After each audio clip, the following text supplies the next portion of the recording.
Hey my YouTube friends and family, thank you so much for clicking on this video. In today's video, I'll be talking about some things to think about when building on a slope flat in Jamaica. So let's get into the video, guys. Like this video, share this video, and if you're not yet a subscriber, please subscribe to this channel. Let's get into it.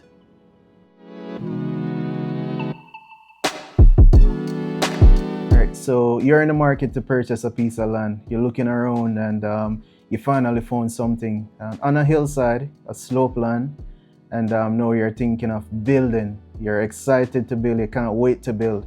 What should you do first? One, I can tell you that building on a slope land is going to be more expensive than building on a flat surface. So more expensive building on a slope land than building on a flat area. That's for sure. That's the first thing I want you to think about. So after you consider costs, the next thing you want to do is get a topographic survey. So you want to have a survey come out and do a topographic survey on this property.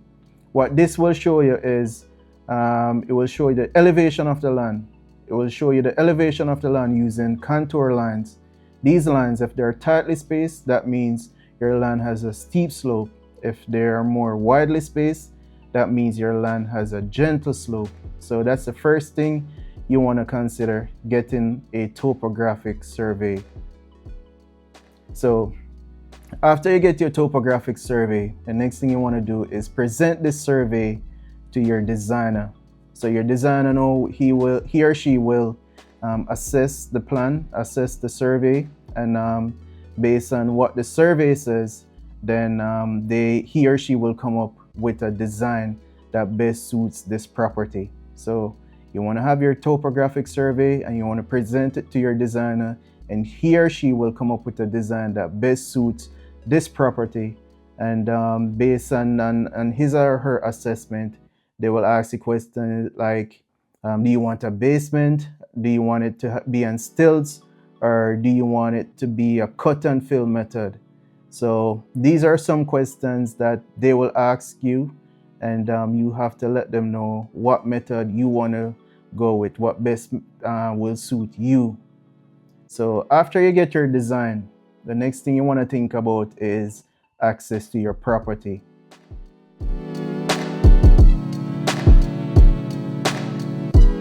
If there's no road to your property already, you're going to have to cut a road to your property. You're going to have to have access to your property. You're going to have to get materials on property. You're going to have to get equipment on site. Also, workman has to find a way to your property. So you want to have a road leading to your property, so you can do your clearing. You can clear down the site, and after that you can think about getting retaining walls, because more than likely you're gonna have to have more than one retaining wall. What these does is it holds backfill, or it prevents the earth from moving and causing a landslide. So more than likely you're gonna have to have a retaining wall. That's something you cannot avoid when building on a slope land. So retaining wall, very important, very, very important.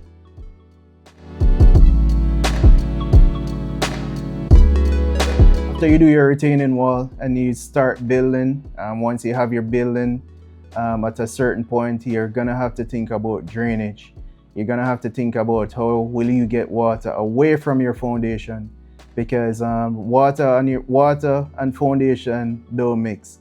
So you're gonna have to think of a way to do proper drainage to get water away from your building, because if water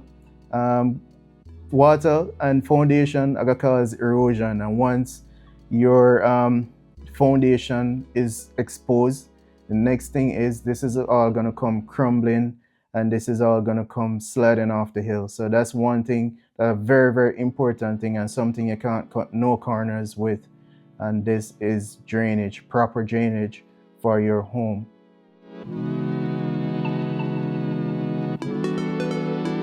So the next thing to think about is landslides. Building on a hillside or building on a very steep slope, you have to think about landslides.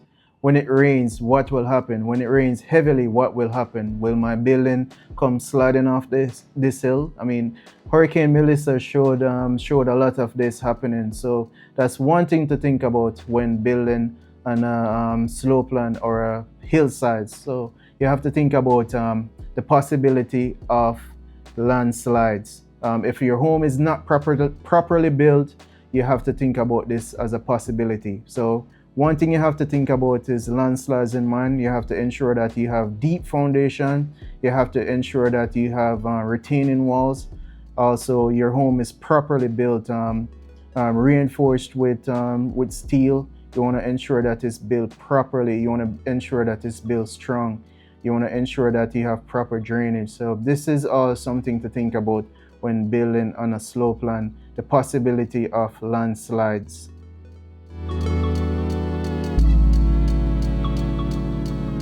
A next thing to think about when building on a slopeland is land space. So the fact that this thing is your home is set on a steep slope, set on a hill, more than likely you will not have a lot of land space. So that's one thing to think about before even building. Are you okay with not having a lot of land space?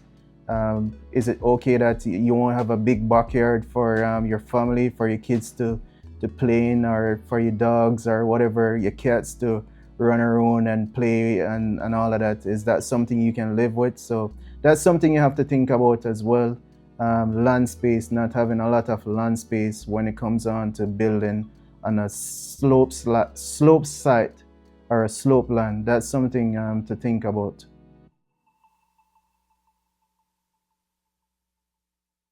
Building on a slope land is not all negative, and it does not come with all disadvantages. It actually comes with some good advantages. So that's something to think about. One thing to think about is privacy. You will have a lot of privacy, more privacy than building on somewhere that is flat. So one, you will have more privacy. Next thing, depending on where it is, your view will be amazing. You will have an amazing view. So that's something else to think about. So that's a plus to think about when building on a slope land. The next thing too is breeze. Your house will be cool all year around. All year around, your home will be cool because you're set on a hillside. All the breeze will come into your home based on the design. If you have large windows, if you have verandas, if you have porch and balconies, you'll get a lot of wind, a lot of cool breeze coming into your home. So that's also a plus when building on a slope site.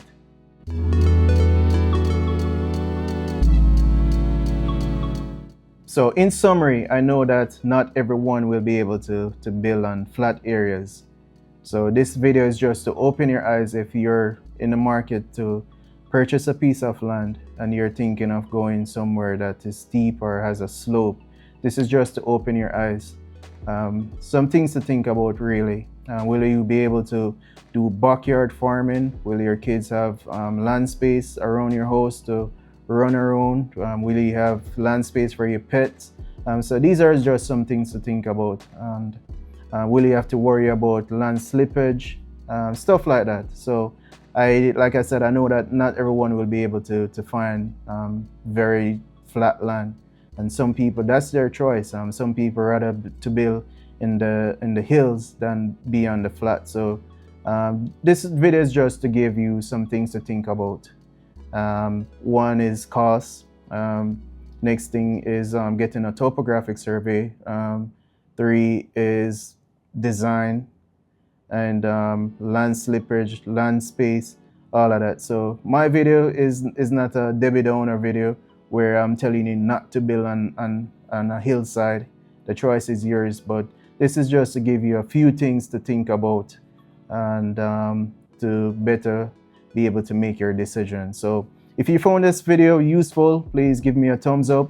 If you have not yet subscribed to the channel, please subscribe. If you have a friend that is planning to build, please share this video with them. And see you in my next video, guys.